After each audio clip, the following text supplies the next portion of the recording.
Okay, this is the Specialty Course 5 Electronically Controlled Refrigerant. We're going to talk about modulating valves, pulse valves, all the good new stuff that's coming out that we're seeing in the cases and the walk-ins and on the racks. So if you guys, I'm going to stop a couple times a day for questions because a lot of this is some of these slides I was looking at, I glanced at this morning, are some technology that we wasn't here for very long, and then also, there's going to be a lot of questions on the modulating valves and the pulse valves that we'll cover. So I'll stop a couple times and we can leave some time for questions. So Parker actually gave us a lot of material in this deck. We do a lot with them and Sporlan, especially on the MT side. So this is a deck they gave us a couple years ago. So traditional systems, mechanical flow, usually we're using a mechanical thermostatic expansion valve and a solenoid valve with just a magnetic coil. So hope everybody's seen this. This is the same diagram that's on the back of the Sporlan notebooks you get from RSD. So typical system, mechanical flow. You've got your expansion valve. So, and with a TXV or a TEV, usually there's a charge inside a power element. As that gas inside there expands, it contracts, it pushes down on the power element, which then opens the valve, pushes against the seat, which is the adjustment that you make, and allows refrigerant to flow into the evaporator as long as the evaporator pressure has dropped because of the suction, because of the back pressure on the coil. So pretty simple mechanics to it. Does anybody have any questions on how a thermostatic expansion valve works? Don't be shy. If you don't know, you don't know. So ideal refrigerant flow control, non-refrigerant specific, very wide load range, able to be set remotely, communicate with the system controller, control temperature directly. Electronically controlled valves can meet these requirements. So we're going to talk about electronic expansion valves, electronic evaporator pressure regulators today. So heat motor valves. I've never actually seen one of these in a field application, but apparently they're out there. So heat is applied to a fluid-filled bellows. Fluid expands to the stroke of the valve, subject to ambient temperature, not repeatable, not accurate. So has anybody seen one of these? Me neither. So analog type magnetic field. So this is just your typical solenoid valve, or the plunger modulates by changing the number of DC volts applied to a solenoid coil. So this is not a typical solenoid. I haven't seen one of these either. Set point affected by the hysteresis. What the hysteresis is the differential. So if you guys don't know what hysteresis means, it means the dead band, the differential between the two pressures. So not repeatable, control not accurate.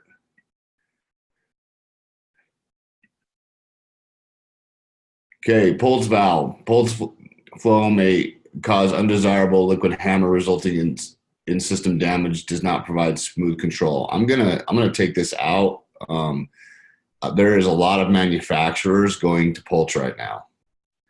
And the reason for that being is because with us dealing with natural refrigerant, CO2 especially, the pulse valve technology eliminates having a separate solenoid valve, where Sporlan used to use a full modulation valve or stepper valve. What happens is when you lose power to that valve, it stops in the position that it's in. So if you're dealing with the CO2 system, you don't want that to happen. You don't want to have CO2 anywhere where you don't want it to be, because it achieves very high pressures. And so what we're seeing a lot more in the field is they're putting a lot more pulse modulation valves in as far as metering devices, because when they fail, they shut completely. So it eliminates the need for a separate solenoid valve.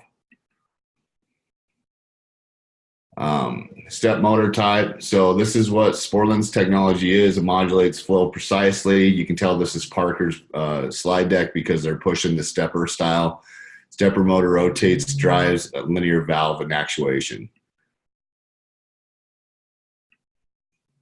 So Sporlan step motor electric valve. So this is the motor inside there. So bipolar stepper motor is driven in precise increments of rotation by an electronic controller. So, and I can't remember the range, but some of these can step in have over 1,000 steps in them. So they have a very wide range of modulation. Sporlan electric valve control. So this is just your CDS. If you guys have worked on these valves, so you got your cord there, your retaining nut on top of your 4-pin feed through, your O-ring, your motor housing, your 42 millimeter stepper motor gear. Has anybody rebuilt one of these from a traditional EPR to a stepper EEPR? Okay, well, usually this is the top end. This is what you're going to actually pull out and rebuild in those valves. So, and they make a kit where you can actually rebuild, take out a mechanical type valve, and you can put it in one of these rebuild kits or retrofit kits. So, and rebuild them. So, and they did that for a while. Based on experience, it's not, if you're going to end up doing this, I would just change the valve completely. We've had a few issues when we've rebuilt them in the past. I don't know if they still do it. Most of the time we just cut out the old valve and change it. So step motor valve operation. You got your controller. So this is always going to have a brain, a logic controller. So even if you're dealing with these on a standalone system, you're going to have one of those little Sporlan controllers, and they have a picture of it in here. We'll go over that. If most of the time these are tied to an EMS system on a rack. So when you guys are dealing with these types of valves, it's either if it's an TXV or an EEV, you're gonna have it tied to a case controller of some type. And everybody has case controllers out there now. Sporlan, Emerson, they're Corel. We've seen them on the bean cases at Maverick. Anytime they're using a EEV, you've got to have a brain for the EEV to modulate on, because you're taking in 2 inputs. Usually you're taking in a thermistor, temperature sensor, and a pressure transducer. It's the same concept of a TXV. But the reason why, does anybody know why we would use a modulating valve or an electronic valve other than a mechanical valve on a TXV application? The stroke on a TXV is 5/16 of a stroke. It's very little. So, and the stroke on a electronic expansor valve is it's considerably wider, meaning we can actually modulate that valve a lot more open or shut, so we can get a lot more finite in how we control the case. And I'll show that we actually put a case controller in a new store we did. So at the end of this slide deck, I'm going to switch over to that store live and show you what that actual case controller is doing. So Sporlan electric valve and control overview. So a couple of places where we are going to change out. We can do electronic expansion. We can do a CDS valve, which is really just a electronic EPR. So an SDR and ADR discharge bypass valve. Same thing. It's a modulating valve. It steps. It's kind of like a holdback. So, or a discharge bypass. You can use them as a holdback valve in modulation. You can use them as a heat reclaim valve. So there's a bunch of different applications. Just so you guys understand, like if you aren't aware of modulating valves or modulating systems, this is where the future is. This is what our industry is going to, because we like to control things so much, and because energy matters. The days of us just running things full on and full off are over with. If you guys have noticed, we're weighing in charges more often to be more exact on the charges we use. We're being more precise about how we modulate the valves. We got variable speed compressors. We got digital compressors. And so this is where it's going. So if you guys need to embrace this and understand what these valves are doing, the number of steps in the valves that you're installing, because the model of the valve determines the steps that it has when it modulates, and you need to know that. So when you're doing the setup in the controllers. Somebody have a question? Okay.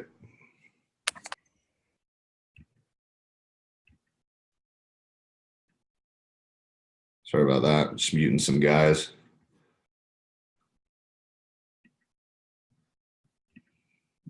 So these are the controllers we were talking about. You guys have probably seen these. We just actually had a superheat controller go bad at a store yesterday. So when you guys are dealing with expansion valves, we actually had a glycol skid yesterday that had a floodback issue on the rack. Come to find out, at the actual heat exchanger, this controller right here, the superheat controller, had gone bad. There was 4 dashes across the screen. So if you see 4 dashes across the screen, you got to get one ordered. I suggest if you guys have these out here, they're about a 3-week lead time is what they're telling us. We stock, depending on how many you have, I would keep one of these in stock, because obviously if one of these goes down, we don't have 3 weeks to wait to get a rack back up and running. So when push comes to shove, you can always take it out and put a mechanical valve in to get by, but it would just be easier to stock one of these controllers. So this is still the controller they're using. So there might be a different variations of it, but this is what it looks like, and this is what we see out in the field. So if you guys are working on like a Costco glycol rack, you'll probably see this controller on those racks. Even if it has a microthermal system on it, what we're finding is they're still using this to control it standalone. Has anybody else seen anything else out there? Okay. When you're dealing with the CDS valves on your pressure regulating, your hot bypass valves, usually these are tied into the actual EMS controller. So, and the EMS controller will wind up, if you guys have worked in a Costco with these, you'll see that it gives you the percentage of how much the valve is open or shut. Real quick with these guys, if you see a case that's running at 100% all the time, and then the only time it's closing down is in defrost, then you have another issue. So we have a lot of guys that get confused that they think if it's 100% and it stays at 100%, that's good. That's actually bad. So if these things are running 100% wide open all the time, and you pull a graph on that and you see that this EPR is backed all the way out and it's running 100% open, you need to figure out why the case isn't achieving temp. So if you guys have any other questions about that, let me know after class and we can talk about the whys of that, the reason why that is. But if you guys are looking at any of the logic and you have CDS valves on the back of the rack, make sure that you look at the percentage of how much it's opening and shutting. You should see that modulate. If it's not modulating, you have another problem. Okay? I bring that up because we've had a couple of issues the last couple of weeks with, I'm talking to guys on the phone and they're asking, well, everything's running great. It's at 100%. And I'm like, no, 100% is bad. It means it's never satisfying. It's never achieving what it wants to achieve as far as set point. Electronic expansion valves. So I've seen, the only time I've seen these really big ones in sight glass is on big AC systems. So, but have you guys seen, most of the time we see just little ones with the little canister at the top. I know that we're dealing with those new beacon controllers that they're putting in the Mavericks and the walk-ins. We're dealing with electronic expansion valves. And I'm going to talk to that here in a second about what we're doing as a solution for that application as we're putting in these microthermal systems. But I do want to talk to that a little bit more. So if you guys have worked on these, usually it's 4 leads. 2 of the leads are energized. It winds the motor out or steps the motor out. And then energizes the other 2 because it's polarity, and it winds the motor in. So just make sure that you're looking at your wiring diagram to make sure which it energizes for which when you're testing that valve. So depending on the valve you guys have, if you're working on a Carrel valve I think Carrel valves are the ones that are in those coils right now. but we're actually been taking those out and putting in another valve. And again, I'm going to go over that specifically because that's become a pretty big pain point across the company. So we'll talk about that. So here's a little bit of, here's a crossover. So if you guys ever, I don't think a lot of us are doing this now, but I think, you know, as the future goes on and we have these controllers and stuff, familiarize yourself with, you know, the original valves that you guys have in place and the way you can cross them over. There's also a Sporlan app that you can put it on your phone, and I'll send it to you guys if you're interested in it, where you can cross part numbers from old components to new components. It's a pretty good app. So anybody have any questions on this? Okay, we'll keep rolling. So electronic expansion valves, it's just giving you, you know, your A's, double A's, A's, B's, C's, and D's. That's just the tonnage through the cartridge traditionally. So it's just telling you the size of the valve or the capacity the valve can maintain. So size to cover most refrigerant applications, high resolution actuators, 2,500. Oh, see, there you go, 2,500 steps. So quite a bit. Unmatched resolution at the lightest loads. So it just giving you all the different sizes. IP67 M12 connection. That's just the type of connector that's on the top. So if you're an engineer and you want to know if you can, what you can hook it into or what it can read it, that's there for that. And endurance test result of 1.6 million cycles. So these things modulate for a long time. They run for a long time. Pretty much this is a salesman slide telling you it's been tested and approved. It's a great valve. So electronic expansion valve performance. So when you guys, this is where you guys need to understand is when you guys are dealing with an issue, and say you're working on a case that's, and you know it's a piping issue, and you've done everything you can, and you can't get any more efficiency out of it. You've worked with the mechanical subcooling and stuff. You do have one more option now. You can actually put in one of these valves as long as and widen out that stroke in the case. You couldn't do this within a traditional expansion valve because it would open too wide and it wouldn't throttle quickly enough. It wouldn't react quickly enough, and you'd flood the case and then flood the rack and knock out the compressor. But when you're dealing with electronic expansion, because it's a lot more finite and a lot more quicker reacting of a valve, you can actually do some things to get away with the fudge factor if you run into a situation like this. I don't suggest it. I always suggest fixing the problem correctly, but you do have an option here if you want to go to electronic expansion valve and case control. If you get into that type of situation, consult your manager, your local manager, and then, you know, if we're still having some questions, I'm happy to jump in and help out where I can. So electronic expansion valve performance, as you can see, all it's telling you is the larger the valve, the more the tonnage. So for R22, which we don't see anymore, so that just goes to show you how dated these slides are. So it's going to be the same with any refrigerant. Anytime you're dealing with different refrigerants, you got to just look at your mass flow and your capacity per ton, your enthalpy. So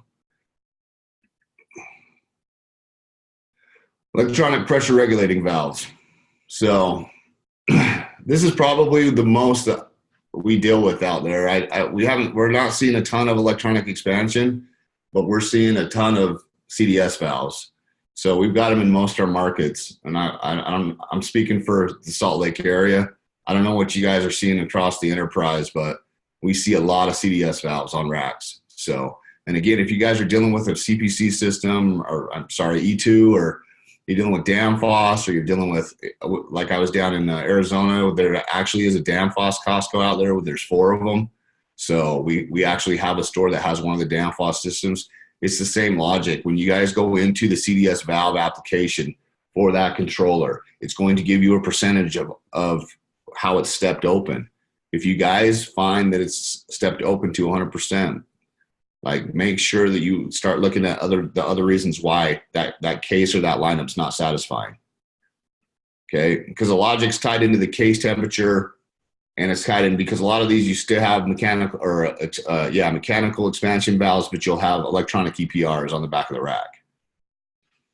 So electric pressure regulating valves, They're suitable for suction gas, evaporator pressure regulator, or pressure temperature, discharge gas, heat reclaim, head pressure, receiver pressure, and liquid condenser holdback secondary CO2. Anytime you guys are dealing with a CO2 system, you guys that have done got to do the Trader Joe's install with us stuff, that is a full modulation system. That is like so controlled because of the pressures and temperature relationship between CO2 and the fact that it goes supercritical at 87.2 degrees, that we have to have full modulation on that rack. So every case has a case controller. The rack has all full modulation valves on it. We have to control every aspect of that refrigerant flow throughout that circuit. Modulated reheat with electric valves. So this is just using reheater or free. This would be the same concept with free heat. This is a coil style. So if you guys imagine that coil would be in a air handler, that's where you would see this application. Okay, dehumidification and reheat, heat reclaim valves. If you guys are using hot water tanks, if you're using an air handler coil, this is where you would use this modulating valve. Any questions on that? What I'm talking about? Thermistors, we see a lot of them. We might see this valve in there. Haven't seen one yet, but I'm sure that there's applications out there. Head pressure with electric valves. So again, guys, we're just going over, this is where we're gonna, this is more or less a holdback. So as it's coming down, we can regulate the pressure of the condenser, so we can hold it back in low ambient conditions. Any questions on this? Everybody knows about holdback. What we're doing there, it's the same concept as a headmaster, just in a larger system. So now we're getting more finite in our control of that with this type of valve. So electric pressure regulating valves, this is just going to go, I'm going to go past this quickly because it's just, that's more engineering stuff. Sort to CDS conversion. This is what I was talking about. If you guys have ever done a sort to CDS conversion, we did a few back, I want to say 5 or 6 years ago, but I haven't done one any time as of lately. Again, guys, my suggestion would be if you're going to go through the trouble, I know you don't want to have to cut out that valve, but just cut it out. So you never know what happened inside the body of that valve or in the seat. So, I would suggest err on the side of caution. You're going to spend that much time, pump down the circuit, cut out the valve, sweat in the new valve. You just walk away with a little bit more better feeling that it's going to continue to function. So anytime you're taking new parts and putting it in old valves, I always err on the side of caution. I'm not a big fan of it. I've had a lot of times where it's bit me pretty good. And so it's hard to explain to the customer after I spent a day doing a retrofit or a few hours that I've got to come back and just do it again. So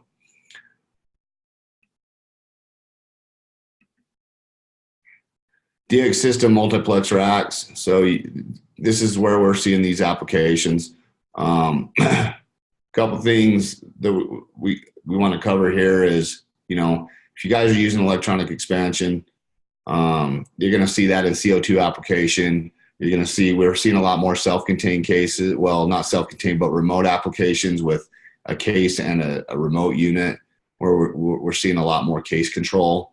There's value in that, and I'm going to show you that here in a second. But you guys just need to understand, like, if you don't understand what your valve's trying to do or what it needs to do, Google magic. So just every time I run into a valve that I don't have anything on, I haven't called a parts house or a manufacturer in a long time. I just Google the model on the side of the valve, and usually most manufacturers understand that, guys are dealing with their valves out in the field. There's a PDF always available. You can upload that right onto your phone and then go through the set points and the steps and how it modulates and expanded views. So, but if you guys ever are having a hard time, reach out to me and I'll hunt it down for you while you're on the job site, or get with your manager.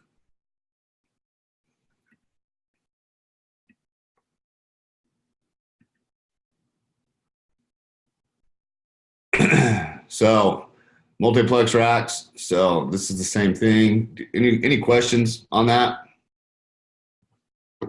Concerns? You guys really have no questions? Okay. Well,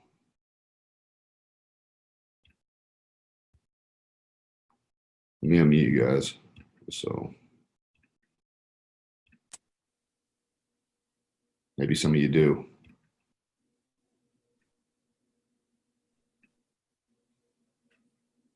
Okay. More familiar. Yeah, I mean, honestly, guys, we don't see enough of it. Every time you get out on these, it seems like we're going over a refresher course with the tech on site. It's just we're not seeing it every day, and so we're not even seeing it once a week sometimes. And so it's becoming more and more prevalent. This has been discussion in our market with the broader refrigeration OEMs and stuff for years. Everybody is going full modulation. It's just going to take some time for you guys to see it on a day-to-day basis. And, you know, some of you guys that are working on more small equipment and stuff, I think we're still a ways out. But anything remote or rack, you're going to be dealing with modulation valves. So, and variable speed compressors and variable speed motors and digital scrolls. And so you guys, if you have questions, reach out, because we're staying on top of it as much as we can. We talk to a lot of manufacturers. Sporlan just released a really awesome case controller that's very inexpensive, that you can take your phone and walk up to a Bluetooth and program it right from your phone without ever digging into the case. So that just released about 4 or 5 months ago. And so there's some pretty awesome technology out there that's available if you guys, you know, have an application that you don't really understand or can't get it to do what you need it to do. And it is definitely an issue with the install. There might be a way to get around that to get the customer what they need without having to rip out, you know, a couple hundred pipe. So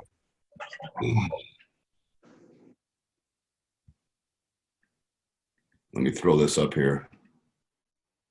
I wanted to show you guys kind of something that we're doing. You guys see that?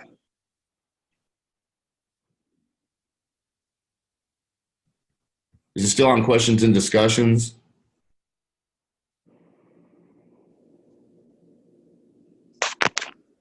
Or No, you're good, Jim. We were pulling up the floor plan there. can you see that little Caesar's floor plan? Well, we could. It's gone back to your slideshow now. Okay, let me try it again. Love technology, hate technology. There you go.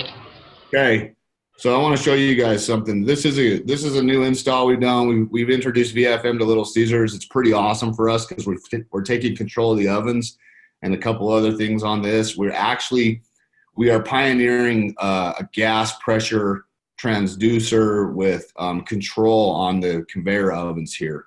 So this is super new technology just to the country. We've been working with Parker exclusively to try and get. So what you guys are seeing here is like new to the industry altogether. So by the time we're done, as you can see, we haven't tied those sensors in yet because we're working through the logic on this. But myself and Scott Marco, we're going to have full control of that oven. We'll actually be able to see when the oven fires or doesn't fire, and we'll actually be able to see the microamps that the flame sensor's throwing out to tell us if we have good sensing. So pretty cool stuff. So, but right here, I wanted to show you guys this. We put a case control on this walk-in, and this walk-in has the exact same. Maybe it's not going to show me. Oh, don't do this. Okay, here we go. So this walk-in has the exact same. This is an Imperial walk-in. Has the exact same application as the Mavericks that we're dealing with, and we wanted to use this because we had the approval from Little Caesars to be able to take out that beacon controller that Imperial's been using and Heatcraft's been using, and throw in our case controller and run it just to see how tight we could run this thing. So, and I want to show you this graph. Like, we're running this thing within 1 degree. So those other waves are when people are opening and shutting the doors, but we're running this thing honestly within 1 to 2 degrees.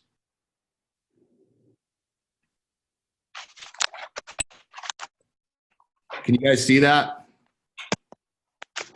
So the reason why I want to show you guys this is because all you guys out there that are dealing with Maverick and you're dealing with the beer caves and the traditional coils with this type of system in it, we found a solution. So we sent that valve, we tore that valve out of that controller and we sent it back to Parker, and they're telling us that we're gonna be able to control that. So we can actually throw a case controller on there without sweating out the valve and everything of our own, and tie it into the MT system at the store and be able to control that thing within 1 to 2 degrees with the original equipment that's there. So it's just, we can see it and we can control it. So I've got to meet, we're discussing this with Maverick as we speak, but I just wanted you guys to let you know that if you do run into one of these systems, I know up in Idaho Falls, we took out a couple compressors with this. But we've seen a bunch of problems across the board with their controls. So I just wanted to show you guys that we have a solution. We've been working on it for a while. We've been trying to figure out how we can do it without being too intrusive on the original install, because I don't like cutting brand new equipment open. And this is a case controller, so we can ship out a case controller. We can tie it into the network and we can land it right there, somewhere close to the case itself or the walk-in itself, and we can take control of it and have visibility on it. You guys have any questions on that?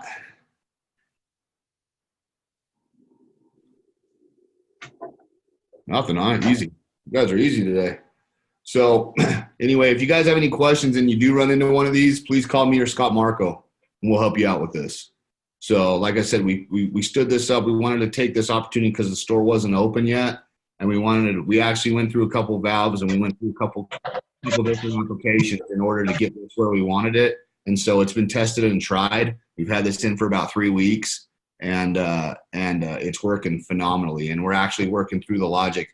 It's so controllable that we can work through the PID on this thing to make it run better and better and better. So we're watching it and we're making adjustments to it as we speak. But it's been an awesome tool for us. So if you guys run into this and you guys need some help with that valve, let us know and tell your friends. So, all right. Any questions? Okay, guys. Well, that's all I got. I know that's pretty short, but I will call it good. That's my 3rd day teaching, so I'm good. I've got my fill. I just got to come up there. Hey, can you hear me? This is Dietrich. Yep. Hey, good morning, you guys, everybody in core. Good morning. No, I just got to, come up there with you guys in Utah for about a week and run around with some of your rack guys. Okay. Yeah. You guys have some of that available. Yeah. We always got work going on. So, and I know that Denver does quite a bit of rack work as well. So we're good to help out. So, but yeah, have a good weekend, guys, and stay warm out there. It's pretty cool up in the north. We got hit with a good storm, so be safe. Who can I connect with to see if I can come up there and get some teaching with some of the guys on the racks with the new controllers and stuff like that? Just get with Eric down there, and he'll coordinate. He'll coordinate that for you. Okay, cool. All righty. Hey, appreciate it. Thanks for the class again. You bet. Have a good day. You too. Bye-bye.